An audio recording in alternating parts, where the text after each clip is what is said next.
Ça va s'appeler très modestement le grand livre de la divination et des arts divinatoires. Il y a à peu près 300 pages, c'est assez épais, il va falloir que je relise tout. Bon alors de quoi ça va parler? Ça va parler de divination, ça va parler de la divination, comment on la pratiquait dans l'Antiquité, parce que la divination c'est pas du tout que des cartes, c'est pas du tout que le tarot. Donc je vais parler par exemple de comment on peut faire de la divination avec de l'encre, le marc de café, avec du thé, avec du sable, avec des objets qu'on jette sur une table. Et puis on va voir aussi la divination avec les moyens modernes, la cartomancie bien sûr, on va parler des arcanes majeures du tarot, de l'oracle de Béline, puis aussi des autres oracles. On verra même aussi comment vous pouvez fabriquer votre propre oracle. L'idée c'est pour chaque support divinatoire, c'est de donner un petit mode d'emploi, mais surtout aussi comment on peut poser ces questions, parce que vous savez bien que la divination ça repose sur deux règles. Évidemment la première c'est connaître la signification du support, mais aussi savoir poser une question. On ne pose pas n'importe quoi comme question. Et je le rappelle, donc la divination ça sert à trois choses principalement, à représenter des gens et des personnes, où on en est, voir les forces en présence. Deuxième chose, obtenir du conseil pour pouvoir ajuster,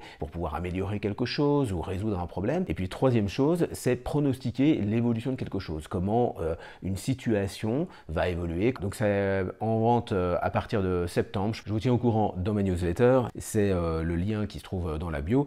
Évidemment, je publierai régulièrement des petits trucs sur les réseaux sociaux pour vous tenir informé donc de l'état d'avancement de la sortie du bouquin. Voilà, merci d'avoir regardé, à plus tard.